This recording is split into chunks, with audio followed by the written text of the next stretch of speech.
Welcome, and thank you for your time. At our school, we have a variety of lessons and experiments involving the use of an incubator.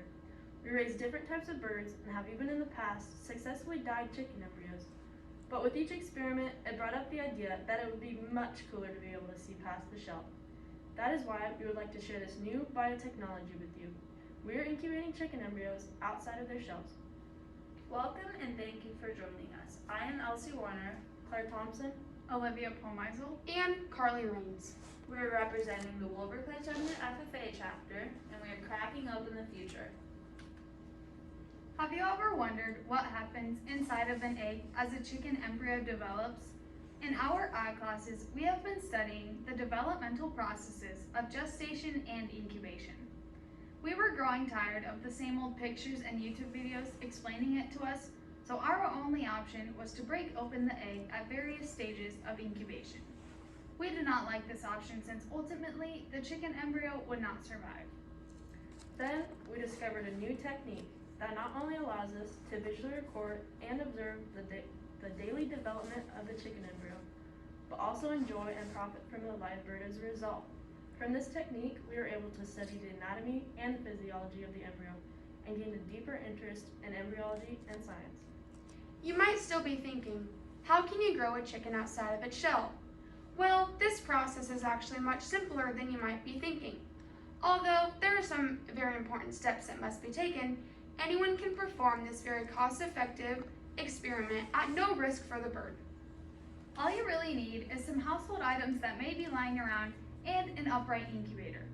We prefer to use an upright incubator with a glass door for viewing. This limits the amount of times needed to open the door, which better regulates temperature and humidity for the embryo. You will also need fertile eggs, plastic wrap, PVC pipe that is 4 inches in diameter and 2 inches in length. Similar objects may be used such as rubber bands, scissors, a sharp chef's knife, a lighter, paper clips, a bio-friendly sanitizer, we use vinegar, sterile gloves for keeping the experiment clean, and a marker or pencil for recording dates. Use an incubator with a clear opening at the top, or an upright one with a glass viewing window. This makes observing the developing embryos much easier. Be sure to sanitize it using a bio-friendly sanitizer such as vinegar. Bleach may be used, however, allow time for the incubator to dry and the chlorine to break down. Otherwise, the fumes may harm or even kill the embryo. Place your eggs in an incubator for 2 days before cracking them open and putting the embryos into the PVC pipe. Doing this gives the embryo a chance to secure itself to the blastodisc, raising its chance of survival before putting it into the artificial shell. Be sure to sanitize your hands and put on sterile gloves to ensure the embryo does not come into contact with anything that might affect its development. First, we're going to tear off a piece of 12 by 12 inch plastic wrap.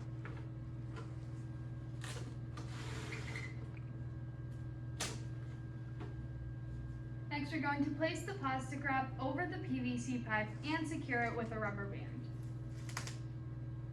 Next, we're going to take a plastic Easter egg and make about an inch deep pouch to simulate the natural shape of the shell during development.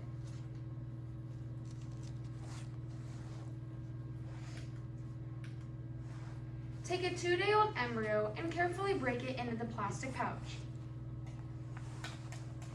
We have found that by using a sharp chef's knife, we are able to open the egg with greater ease and less chance of damaging the embryo, compared to opening the egg on a hard surface. Look at the top of the yolk for the embryo. If this is the case, you've been successful. If not, you may want to relocate the embryo to the top of the yolk. Be sure not to break the yolk sac. As Carly said, you can relocate the embryo using your finger at the bottom of the saran wrap, gently rolling it around. But usually within an hour, the embryo will come to the top on its own.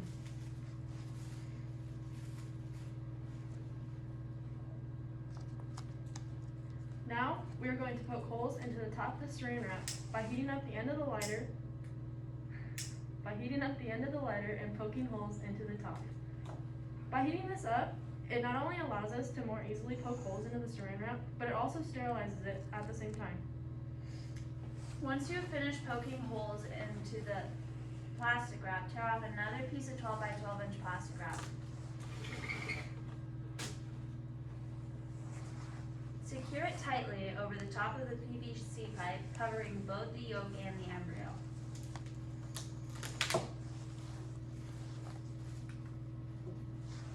Be sure to get rid of any excess plastic wrap.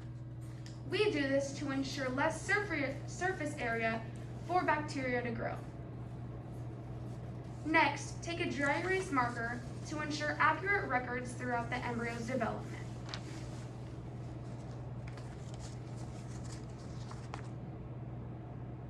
We labeled this 2 days prior to today's date because it is a 2-day-old embryo.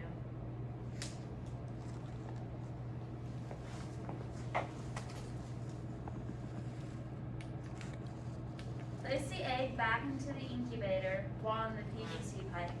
Incubate at normal temperatures of 99.5 degrees and 80% humidity.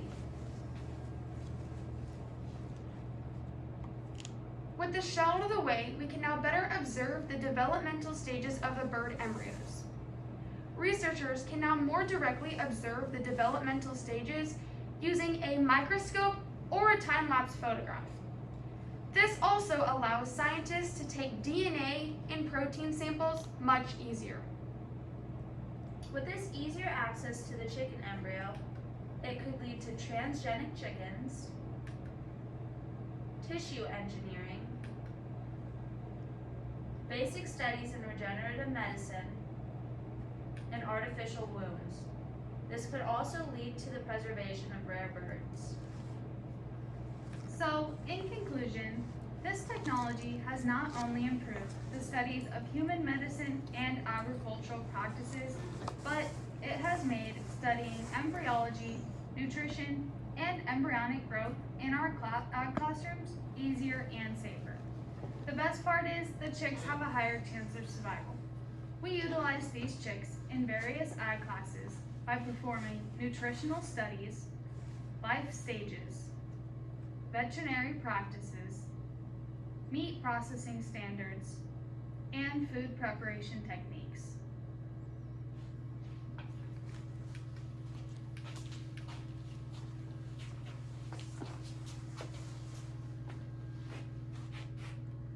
Thank you. Are there any questions?